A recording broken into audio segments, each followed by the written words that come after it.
Louvado seja nosso Senhor Jesus Cristo, para sempre seja louvado.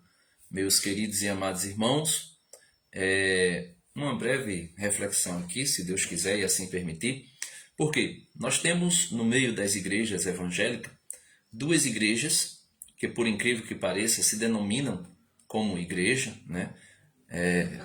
Uma é a igreja dos Adventistas do sétimo dia, da qual já saiu outra igreja que é chamada os Adventistas do sétimo dia da promessa, e também os Testemunhas de Jeová.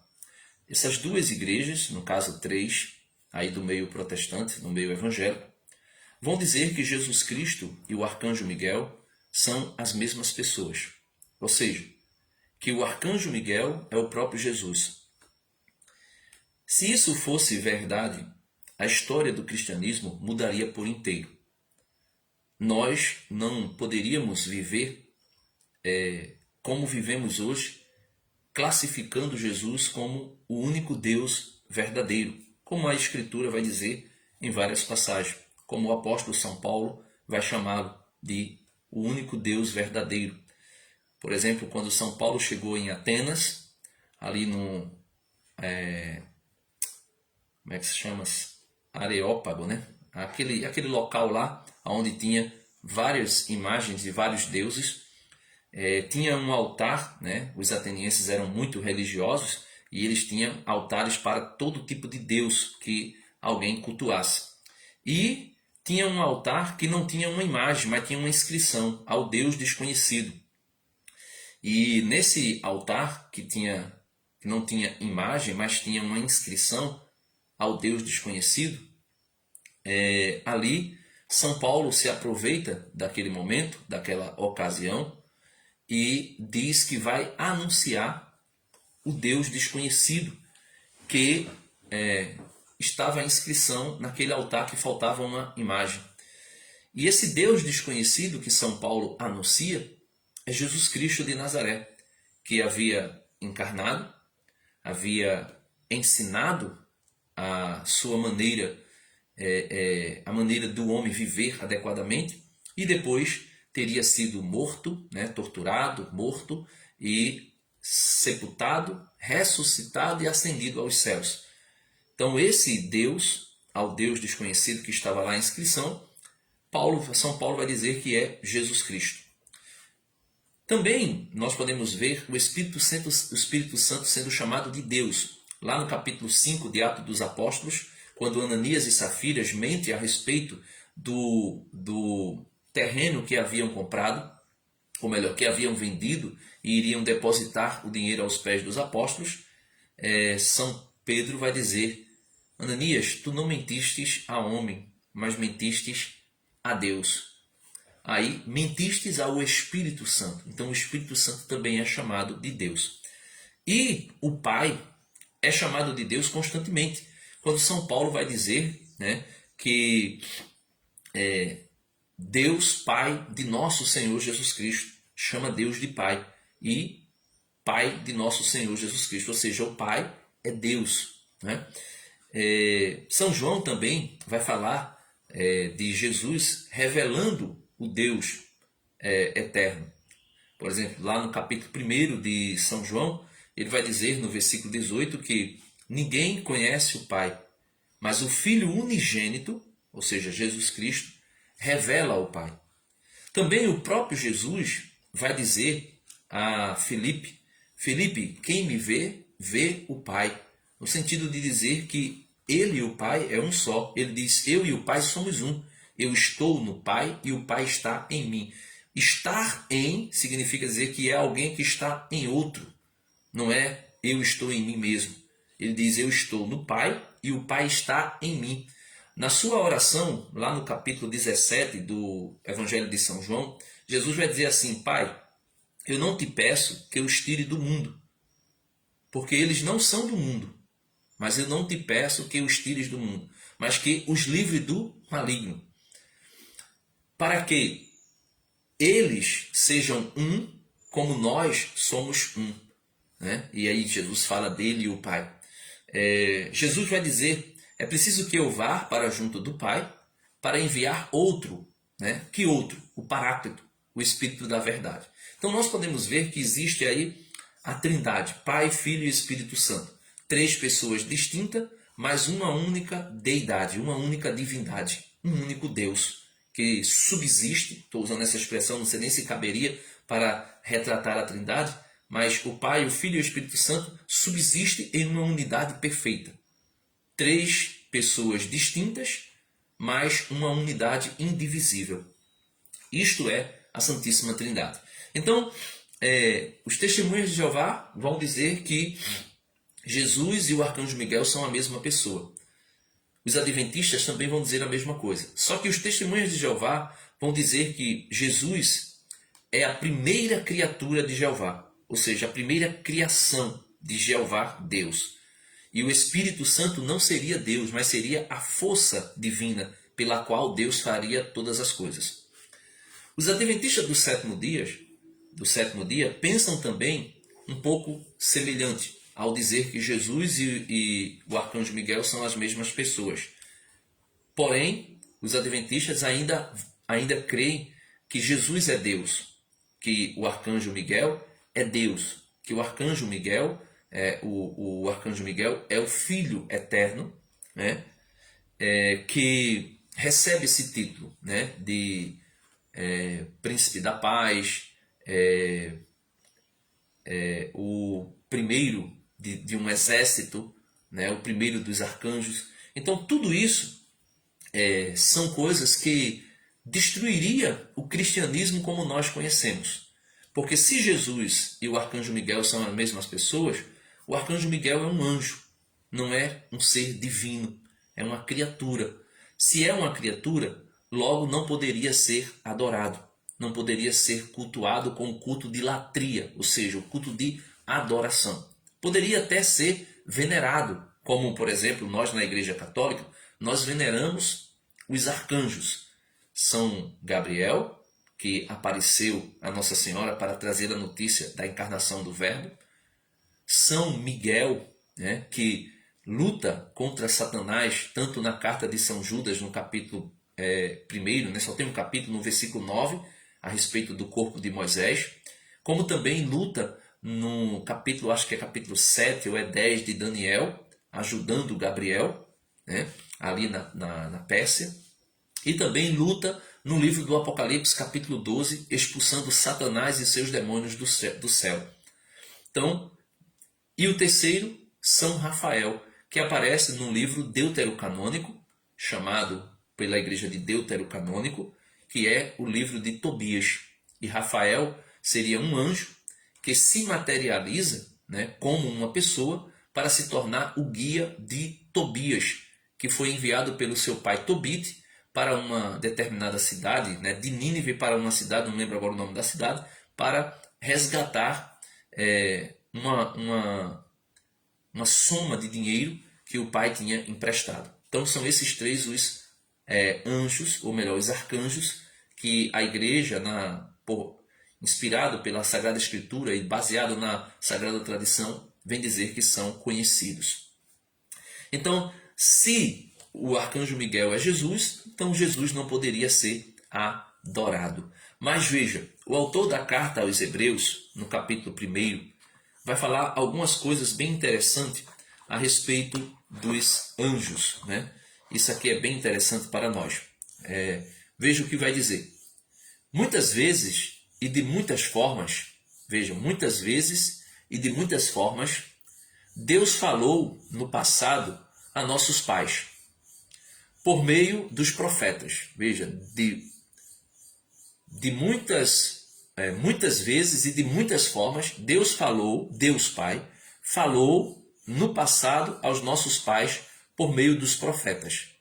Então Deus Pai falou aos nossos pais por meio dos profetas. Através de quem? Do Espírito Santo. Nessa etapa final, ou seja, nos últimos dias, que começa com a encarnação do Verbo, nos falou por meio de um Filho, a quem nomeou herdeiro de tudo, por quem criou o universo. Então veja, se Deus criou o universo por meio de Jesus, como é que Jesus seria uma criatura? Deus iria usar de uma criatura para criar todas as coisas? Isso é impossível, minha gente. Não tem como isso acontecer. Porque qualquer criatura que se tornasse criador de toda a obra criada, tirando-as da não existência, essa criatura, essa primeira criatura, como os testemunhos de Jeová vai dizer que Jesus e o arcanjo Miguel são a primeira criatura de Jeová, não seria uma criatura, seria Deus, porque só Deus cria todas as coisas do nada. Só Deus traz todas as coisas à existência sem nunca terem existido. Então, logo, quando diz aqui, nesta etapa final, nos falou por meio de um filho, a quem nomeou herdeiro de tudo, por quem criou o universo. Então, Jesus é a palavra pela qual o Pai cria o universo. Eu vou deixar aqui marcado a carta aos Hebreus, mas você volta comigo aí ao capítulo 1 do Evangelho de São João. Veja, capítulo 1 do Evangelho de São João. Veja o que São João, recebendo a revelação divina, vai dizer a respeito de Jesus. No princípio, já existia a palavra, e a palavra se dirigia a Deus, e a palavra era Deus. Veja, isso aqui com letra maiúscula. No princípio, já existia a palavra, com letra maiúscula, né? O Logos, o Verbo eterno. No princípio, esse no princípio aqui é no princípio da criação. Veja, no princípio da criação já existia a palavra. Então a palavra existia antes da criação. Se a palavra existia antes da criação, ela não era criatura. Logo São João vai dizer, no princípio já existia a palavra. Se ela já existia, e a palavra se dirigia a Deus, a palavra se comunicava com Deus, e a palavra era Deus. Então quem é a palavra? Veja, está no princípio, no princípio se dirigia a Deus, a palavra. Tudo existiu por meio dela, ou seja, tudo foi feito, passou a existir, foi tirada do nada e passou à existência. Tudo que nós conhecemos, veja, a palavra, no princípio se dirigia a Deus. Tudo existiu por meio dela. E sem ela, nada existiu de tudo o que existe. Nada existiu de tudo o que existe. Então, se tudo passou a existir por meio da palavra, que é Jesus Cristo, que o autor da carta aos Hebreus, no capítulo 2, vai dizer, né? Nesta etapa final, nos falou por meio de um filho, a quem nomeou herdeiro de tudo. Por quem criou o universo. Então, a palavra, no princípio, se dirigia a Deus. Tudo existiu por meio dela, e sem ela nada existiu de tudo o que existe. Então, sem a palavra, sem o Logos, sem Jesus Cristo, nada existiria, porque Deus criou tudo por meio de Cristo. Versículo 4 agora do Evangelho de São João, capítulo 1. Nela, na palavra, Jesus Cristo, havia vida. E a vida era a luz dos homens. A luz brilhou nas trevas, e as trevas não a compreenderam. Então, o mundo já estava mergulhado nas trevas, no pecado, na queda do homem. E essa luz veio até nós. E o homem não conseguiu compreender. Aí aqui vem se falar de João Batista agora, versículo 6. São João, capítulo 6, capítulo 1, versículo 6. Vem se falar de João Batista dando testemunho da palavra, da luz de Jesus Cristo. Veja, houve um homem enviado por Deus, chamado João, o batizador, que veio como testemunha para dar testemunho da luz, de modo que todos creram por meio dele. Ele não era a luz, mas uma testemunha da luz. Então João não era a luz, mas era uma testemunha da luz. A luz verdadeira que ilumina todo homem estava vindo ao mundo. Estava no mundo. O mundo existiu por ela. E o mundo não a reconheceu. Veja, a luz verdadeira que ilumina todo homem estava vindo ao mundo. Jesus Cristo estava vindo para se encarnar. Estava no mundo. O mundo existiu por ela. O mundo foi feito por ela, pela luz, Jesus Cristo. E o mundo não a reconheceu. Veio aos seus e os seus não a acolheram. Aqui está falando da descendência humana de Jesus, nascida de Abraão, Isaac, Jacó, os 12 filhos de Jacó, as 12 tribos de Israel, o povo de Israel. Então veio aos seus, ou seja, ao povo de Israel, da antiga aliança. Veio aos seus, e os seus não o acolheram. Mas aos que a receberam, os tornou capazes de ser filhos de Deus, os que creem nele. Versículo 13, São João capítulo 1, versículo 13. Os que não nasceram do sangue, nem do desejo da carne, nem do desejo do varão, do homem, mas de Deus. E aí São João diz, a palavra se fez homem e acampou entre nós. Ou seja, a palavra se fez homem e habitou entre nós. Contemplamos sua glória, glória como de filho único do Pai. Filho único do Pai. Ele não é o primeiro de muitos. Ele não é o primeiro de muitos, como diz os testemunhas de Jeová. Ele não é o arcanjo Miguel, que é o primeiro de muitos filhos e que foi escolhido.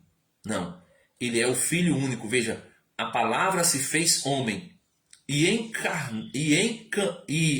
acampou entre nós, fez sua morada entre nós, armou sua tenda entre nós, como diz o apóstolo São Paulo. Contemplamos sua glória, glória como de filho único do Pai. A glória de Jesus é a glória como de filho único do Pai. Né?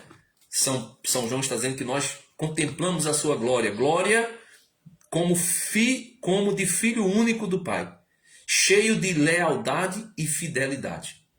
No versículo 15 vai dizer, João grita dando testemunho dele. Este é aquele do qual eu dizia, aquele que vem depois de mim, existia antes de mim, porque está antes de mim. De sua plenitude todos recebemos uma lealdade que responda à sua lealdade, pois a ele foi promulgada por meio de Moisés. A lealdade e a fidelidade se realizaram por Jesus Cristo. Pois a lei foi promulgada por meio de Moisés. A lealdade e a fidelidade se realizaram por meio de Cristo. Ninguém jamais viu a Deus. O Filho único, Deus que estava, ou melhor, ninguém jamais viu a Deus. O Filho único, Deus que estava ao lado do Pai, o explicou. Veja, São João aqui diz algo interessante. Ninguém jamais viu a Deus. O Filho único, Jesus Cristo, Deus que estava ao lado do Pai, o explicou. Então veja, o Filho único é Deus que estava ao lado do Pai e nos revelou o Pai. Então logo, meus irmãos, nós podemos ver que Jesus não é o arcanjo Miguel. Jesus é o Deus Criador. Por exemplo, quando Deus Pai, lá na eternidade, ou melhor, na eternidade, melhor, isso. A gente tem que tomar cuidado para não confundir os termos aqui. Mas Deus Pai, lá na eternidade, criando todas as coisas, quando começa a criar as coisas, ele cria o mundo e depois ele vai criar o homem. Quando ele vai criar o homem, Deus diz assim, façamos o homem a nossa imagem e a nossa semelhança.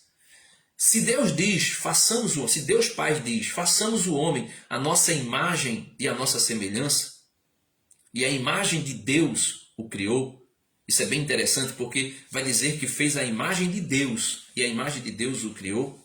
Então logo, aqueles a quem o Pai dizia, façamos o homem a nossa imagem e a nossa semelhança, ali o Pai estaria falando, comunicando-se com o Verbo eterno, o Filho, segunda pessoa da Santíssima Trindade, e o Espírito Santo, aquele que pairava sobre as águas quando Deus tudo criou.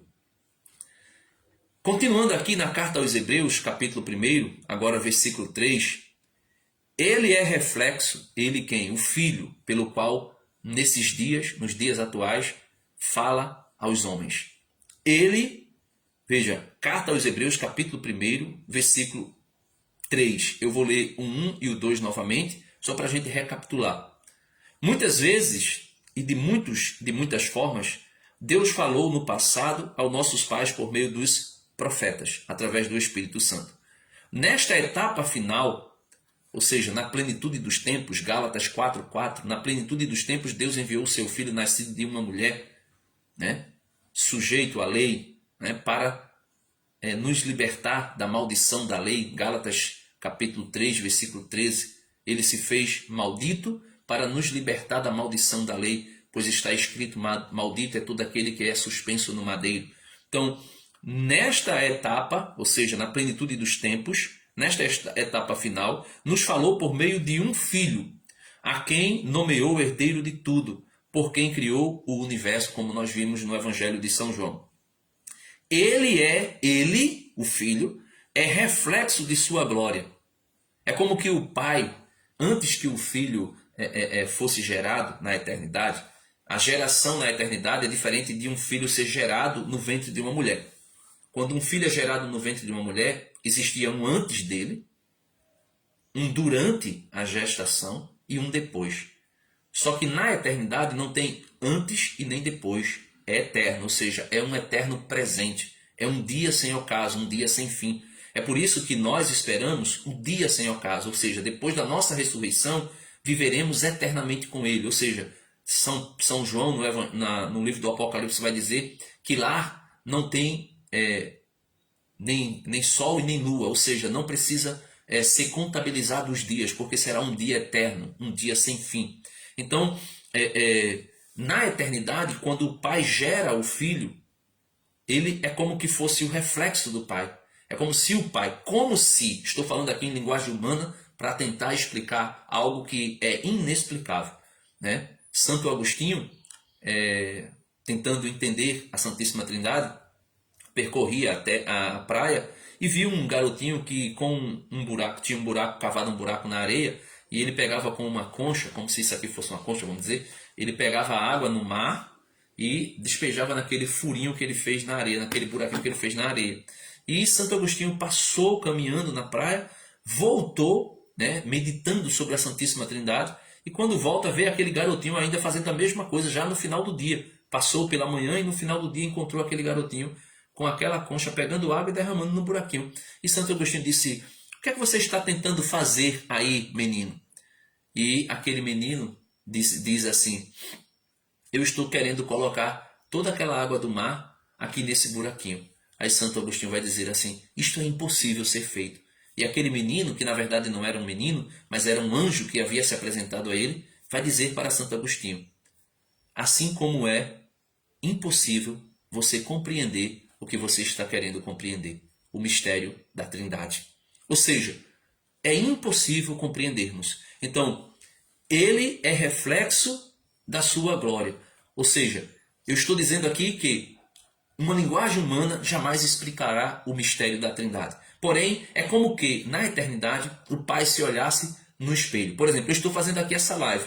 Eu olho para o celular, eu estou vendo a minha imagem. Tudo que eu faço aqui, a minha imagem ali aparece. Aí eu olho, só que aqui, como eu sou limitado, e aqui existe um espaço de tempo, e eu não sou Deus, quando eu olho para essa minha imagem, eu vejo o meu reflexo. Porém, não sou eu. Mas o Pai, na eternidade, o reflexo do Pai é outra pessoa, mas ao mesmo tempo é Deus, não é outro Deus, não é outro ser. Então veja, primeira carta aos Hebreus, capítulo 1, versículo 3. Ele é o reflexo de sua glória, expressão do seu ser, é expressão do ser de Deus. E tudo sustenta com sua palavra poderosa. Jesus sustenta tudo, o universo, com a sua palavra. Jamais um anjo, um arcanjo, teria o poder de ser reflexo da glória do Pai, expressão do ser do Pai, e jamais sustentaria com a sua palavra poderosa o universo, tudo que existe. Realizada a purificação dos pecados, veja, se o arcanjo Miguel fosse Jesus e fosse um anjo, uma criatura, jamais poderia redimir o homem. Nada nem ninguém, a não ser o próprio Deus, poderia redimir o homem do seu pecado. Então, realizada a purificação dos pecados, sentou-se no céu à direita da majestade. E aqui entra, porque ele não é um anjo, porque ele não é o arcanjo Miguel. Veja, ele realizou a salvação, Jesus realizou a salvação, nos purificando dos nossos pecados. E depois de nos salvar, ascendeu aos céus depois de sua ressurreição e sentou-se no céu à direita da majestade. Tão superior aos anjos, quanto é mais excelente o título que herdou. Pois a qual dos anjos, o autor sagrado pergunta, pois a qual dos anjos disse alguma vez, tu és o meu filho, eu hoje te gerei? A qual dos anjos? A nenhum anjo, né? E em outro lugar, eu serei para ele um pai, e ele será para mim um filho. Da mesma forma, quando introduziu no mundo o primogênito, aí quando os testemunhas de Jeová e outros escutam essa palavra primogênito, eles vão pensar que é primogênito no sentido do que nós conhecemos no português. É o primeiro de muitos, ou o primeiro de outros. A palavra primogênito, né? Se você ler, por exemplo, eu acho que é Gênesis 13, vai dizer que alguém da descendência de Noé, uma mulher, deu à luz ao seu primogênito e depois morreu. Então, se ela deu à luz ao primogênito e depois de dar à luz ao primogênito ela morreu, então ela não teve outros filhos. Logo, a palavra primogênito no mundo hebreu não denomina o primeiro de outros. Por exemplo, Isaac e Esaú, né? Abraão gerou Isaac e Jacó, Jacó e Esaú. Abraão gerou Isaac, Isaac gerou Jacó e Esaú. Jacó e Esaú, eles eram gêmeos. Esaú nasceu primeiro, então Esaú era o primogênito. Veja, Esaú era o primogênito. Se essa palavra primogênito fosse denominar o primeiro de muitos, como nós pensamos, somente isso, então não poderia jamais a bênção que Jacó herdou no lugar de Esaú. Esaú foi o primeiro a nascer, o primogênito. Depois ele, com fome, vende a sua primogenitura a Jacó por um prato de lentilha. E quando quando Isaac, né, abençoa Jacó, ao abençoar Jacó fica com o título de primogênito. Então você vê, quer dizer que teria acontecido o que Nicodemos disse: Senhor, como é que eu posso voltar de novo a entrar no ventre da minha mãe para nascer? Porque se primogênito significa, no mundo hebreus, apenas o primeiro de outros que nasceram, logo, Jacó não poderia nunca se tornar o primogênito, porque foi o segundo a nascer. A não ser que ele voltasse junto com Esaú a entrar no ventre da mãe, e ao invés de Esaú nascer primeiro, Jacó nascesse primeiro. Então, o primogênito não significa dizer o primeiro de muitos. Não. Mas é aquele que herda do Pai todas as coisas. Então, quando Jesus é chamado de primogênito, tanto primogênito aqui como diz, né? versículo 5. Pois a qual dos anjos disse alguma vez, tu és o meu filho, eu hoje te gerei, e em outro lugar eu serei para ele um pai, e ele será para mim um filho. Da mesma forma, veja, da mesma forma, quando introduziu no mundo o primogênito, esse primogênito aqui não é porque é o primeiro de muitos irmãos, mas é o herdeiro de todas as coisas. O próprio Jesus vai dizer no finalzinho do Evangelho de São Mateus, capítulo 28, se eu não estou enganado, é versículo 20, 19 e 20, ou é 18, 20. Jesus vai dizer: toda a autoridade me foi dada no céu e na terra. E assim como o Pai me enviou para salvar, eu vos envio em meu nome, para fazer com que todas as nações se tornem meus discípulos. Ou seja, toda a autoridade me foi dada no céu e na terra. Então Jesus é chamado de primogênito. Jesus é chamado de primogênito exatamente porque ele é o herdeiro de todas as coisas. Por isso São Paulo vai dizer que ele é o herdeiro de todas as coisas e nós somos co-herdeiros com ele. Cristo é o herdeiro, cabeça da igreja, e nós somos co-herdeiros com ele. Se a palavra primogênito significa o primeiro de outros irmãos, logo, meus irmãos, onde nós lemos aqui em São João, capítulo 1, versículo 18, a Bíblia estaria com um erro, né? Veja, São João, capítulo 1, versículo 18. Se Jesus, na carta aos Hebreus, capítulo 1, versículo 6, vai dizer: da mesma forma, quando introduziu no mundo o primogênito, se esse primogênito significa ser irmão de outros que nasceram depois dele, ou que foram criados depois dele, logo, a Bíblia teria uma contradição. Capítulo 1, versículo 6 da carta aos Hebreus, estaria contradizendo capítulo 1 do Evangelho de São João, versículo 18, quando diz: ninguém jamais viu a Deus. O Filho único, Deus, que estava ao lado do Pai, o explicou. Então, se Jesus é o Filho único, São João, cheio do Espírito Santo, vai dizer que Jesus é o Filho único. Se Jesus é o Filho único, logo, o autor da carta aos Hebreus, também cheio do Espírito Santo, ao dizer no primeiro capítulo da carta aos Hebreus, versículo 6, da mesma forma, quando introduziu no mundo o primogênito, não está dizendo que Jesus é o primeiro de muitos, mas é o herdeiro de todas as coisas que foi criada por ele mesmo. Como diz no versículo 2, por ele foi feito o universo.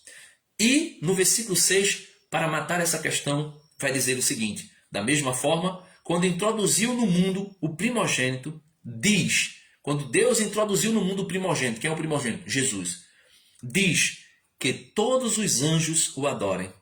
Veja, se Jesus fosse o arcanjo Miguel, jamais Deus mandaria que todos os anjos adorassem a Jesus quando Jesus foi introduzido no mundo. Né?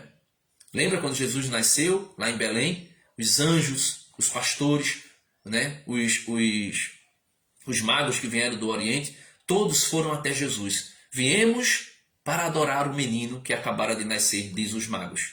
Né? O próprio Tomé, quando Jesus aparece depois de ressuscitado, Tomé vai dizer: meu Senhor e meu Deus. E ali se prostra, se ajoelha em adoração. E por que ali, naquele momento, o ajoelhar-se de Tomé significa adoração? Porque ele exclama antes de ajoelhar-se. Ele diz: meu Senhor e meu Deus. E ali ele se prostra. Não é explícito que ele se ajoelha, mas ali ele se prostra, porque a manifestação, a proclamação, a confissão de fé de Tomé, dizendo meu Senhor e meu Deus, denota quem Jesus é. Deus verdadeiro, o único Deus verdadeiro, que se fez carne e habitou no meio de nós. Veja, e aí, concluindo, vai dizer que todos os anjos o adorem. Aos anjos diz, ele faz dos ventos seus anjos, das chamas de fogo seus ministros. Ao Filho, Jesus Cristo, ao contrário, lhe diz: teu trono, ó Deus, com letra maiúscula. Teu trono, ó Deus. Se Deus, se pronunciando, testemunhando a respeito do Filho, vai dizer: ao Filho, ao contrário, lhe diz: teu trono, ó Deus, permanece para sempre. Cetro de retidão é teu cetro real. Amastes a justiça, odiastes a iniquidade. Por isso Deus, o teu Deus, por isso Deus, falando com Jesus, o teu Deus te ungiu com perfume de festa entre todos os teus companheiros. Os anjos são companheiros de Jesus, não porque são irmãos de Jesus, não porque Jesus é um anjo, mas porque os anjos de Deus são também chamados de filhos de Deus, como nós também somos chamados filhos de Deus, porque nele, em Cristo Jesus, nós somos herdeiros. Os anjos são herdeiros, nós somos herdeiros, porque em Jesus nós somos adotados como filhos pelo Pai. Por isso, lá no livro de Jó, vai dizer assim: estando Deus reunidos, estando Deus reunidos com seus filhos, entra no meio ali daquela reunião Satã. Lá no livro de Gênesis, capítulo 6, vai dizer que os filhos de Deus, ou seja, os anjos, os filhos de Deus, vendo as filhas dos homens, arderam em desejos para com elas. Aí alguns vão dizer que ali são anjos. Outros vão dizer que são os homens que eram herdeiros do reino, ou seja, pessoas justas, que arderam em desejo para com as filhas de Caim. Ou seja, os filhos dos homens ali são os filhos de Abel, ou os filhos de Sete. E as filhas dos homens são as filhas de Caim. Mas, resumindo aqui, eu acabei até colocando duas citações distintas. Uma que fala de filhos de Deus se referindo aos homens que cultuavam a Deus. Mas no livro de Jó fica claro. Os filhos de Deus, os anjos são chamados também de filhos de Deus. Por quê? Porque em Cristo tudo converge para o Pai. Tudo.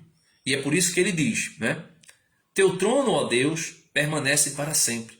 Cetro de retidão é teu cetro real. Amastes a justiça, odiastes a iniquidade. Por isso Deus, o teu Deus, te ungiu com perfume de festa entre todos os teus companheiros. Tem tradução que vai dizer irmãos. Também no princípio, tu, Senhor, com letra maiúscula, alicerçastes a terra e os céus são obras de tuas mãos. Veja, se referindo a Jesus, tu, Senhor, alicerçastes a terra e os céus são obras de tuas mãos. Eles perecerão, tu permaneces. Então, os céus e a terra, que são obras de tuas mãos, perecerão. É por isso que o próprio Jesus vai dizer, o próprio Cristo vai dizer, céus e terras passarão, mas as minhas palavras jamais passarão. Alicerçastes terra e os céus, são obras de tuas mãos. Eles, céus e terra, perecerão. Tu permaneces, todos se gastarão como roupa. Tu os enrolarás como manto. Serão trocados como roupa. Tu, ao contrário, és o mesmo e teus anos não se acabam. Ou seja, não tem fim. É o que é desde sempre. Ao qual dos anjos, versículo 13, carta aos Hebreus 1:13. A qual dos anjos disse alguma vez, senta-te à minha direita, até que eu faça de teus inimigos estrado de teus pés. Não são todos espíritos servidores, enviados a serviço dos que herdarão a salvação? Então, aqui nós podemos ver, meus irmãos, que Deus Pai gera o Filho na eternidade. O Filho é Deus com o Pai e o Espírito Santo. Então, só para a gente entender o que seria a Santíssima Trindade, numa linguagem humana, claro, mas para que a gente possa entender. O Pai, na eternidade, antes que nada viesse a existir, o Pai gera o Filho. É como eu dizia, como se o Pai olhasse no espelho e esse reflexo do Pai não fosse somente um reflexo de si mesmo, mas fosse não outro Deus, mas outra pessoa. É o reflexo dele, é o esplendor de sua glória, é a substância do Pai. E o Pai, gerando o Filho, ama o Filho. E o Filho, que é amado pelo Pai, ama também de volta ao Pai.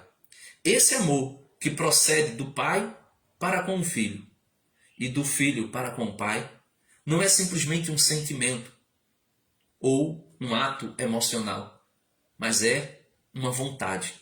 E a vontade de Deus é uma pessoa, o Espírito Santo. O amor entre o Pai e o Filho não é simplesmente um sentimento, é uma pessoa, é um ser divino. Mas é outra divindade? Não, é uma só divindade, subsistindo em três pessoas distintas. As três pessoas distintas não dividem a unidade. Três pessoas, uma só divindade. Três pessoas, um só Deus. Três pessoas, uma só deidade. Ou seja, não tem três deuses. Nós não adoramos três deuses. Muito menos adoramos uma criatura, como é o arcanjo Miguel. Senão, do contrário, todo o culto espiritual prestado ao Pai por meio de nosso Senhor Jesus Cristo, através do sacrifício expiatório de Cristo, não seria possível. Não poderíamos adorar a Jesus e dizer de Jesus aquilo que o credo niceno-constantinopolitano, ou seja, aquilo que foi decidido, amarrado e declarado como dogma de fé no credo, no concílio de Nicéia e no concílio de Constantinopla. Por isso, credo constantinopolitano, niceno-constantinopolitano, porque lá é dito: cremos em Jesus Cristo, Deus de Deus, luz da luz, Deus verdadeiro de Deus verdadeiro, gerado, não criado, consubstancial ao Pai. Por ele todas as coisas foram feitas, e por nós homens se encarnou para a nossa salvação. Então, Jesus é Deus. Jesus não é criatura. Jesus não é o arcanjo Miguel. Jesus é Deus com o Pai e o Espírito Santo, no misterioso mistério da Santíssima Trindade. Que Jesus nos ajude, mesmo que nós não possamos compreender o mistério, que nós possamos compreender pelo menos a doutrina que, de alguma forma, nos, vamos dizer assim, que nos orienta, nos explica um pouco o que seria esse grandioso mistério da Trindade. E assim nós possamos, com fé, crer naquilo que a Igreja nos ensinou ao longo dos séculos. Por isso, o arcanjo Miguel nunca foi e nunca será Jesus Cristo. Jesus Cristo é o Cordeiro de Deus que tira o pecado do mundo, como disse São João Batista ao vê-lo se aproximando no Jordão para ser batizado por ele. Eis o Cordeiro de Deus que tira o pecado do mundo. Por isso, ele é maior do que eu, porque existia antes de mim, diz São João Batista. E o próprio Jesus disse: Abraão viu o meu dia e se alegrou. E os judeus disseram: tu não tem nem 50 anos, como tu vistes Abraão, ou como Abraão te conheceu? E Jesus diz: antes que Abraão existisse, eu sou. Jesus não disse eu era. Jesus disse eu sou. Moisés, na sarça ardente, quando foi enviado por Deus para libertar o povo no Egito, perguntou: Senhor, o que direi? Quem me enviou? E o Senhor vai dizer: diga que eu sou te enviou. Ou seja, Jesus é o grande eu sou, o grande Deus, que Israel precisou ouvir a voz dele. E o próprio Deus disse: ouve, Israel, eu sou o teu Deus, não há outro além de mim. Eu sou o teu único Senhor. Foi eu que te tirei da escravidão do Egito. Amém. Senhor Deus, Pai eterno e todo-poderoso, quero te louvar, te engrandecer, te bendizer, porque o Senhor enviou o seu Filho amado, gerado na eternidade, antes de todas as coisas, pelo qual tu fizestes o universo, pelo qual tu sustenta o universo até hoje. Tu enviaste este Filho para morrer por mim, para me salvar. E por isso eu te peço, em nome do teu Filho Jesus, por meio do teu Santo Espírito, ajuda-nos e nos mantém na fé verdadeira, que ao longo dos séculos foi transmitida pelos apóstolos e os sucessores dos apóstolos, os bispos da tua santa, única e amada igreja, a igreja una, santa, católica e apostólica. Amém. Em nome do Pai, do Filho e do Espírito Santo. Amém. Que Deus nos abençoe e nos ajude para chegarmos à eternidade e contemplarmos face a face o Pai, o Filho e o Espírito Santo, o único Deus, a única divindade que nos ama e que nos mantém vivos e que nos levará um dia para a eternidade. Amém.